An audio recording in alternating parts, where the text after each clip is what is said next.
কবি সুকান্ত ভট্টাচার্যের কবিতা ছাড়পত্র। যে শিশু ভূমিষ্ঠ হলো আজ রাত্রে, তার মুখে খবর পেল সে পেয়েছে ছাড়পত্র এক। নতুন বিশ্বের দ্বারে তাই ব্যক্ত করে অধিকার জন্মমাত্র শ্রুতি প্রচিৎকারে।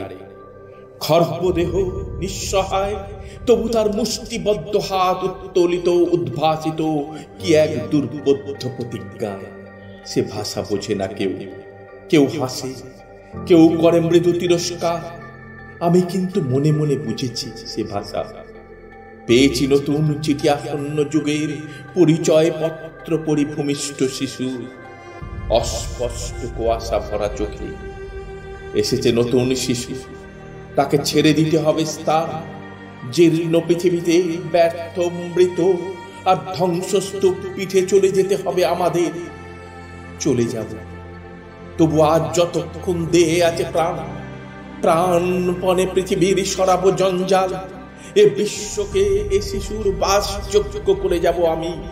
নবজাতকের কাছে এ আমার দৃঢ় অঙ্গীকার। অবশেষে সব কাজ সেরে আমার দেহের রক্তে নতুন শিশুকে করে যাব আশীর্বাদ। তারপর হব ইতিহাস।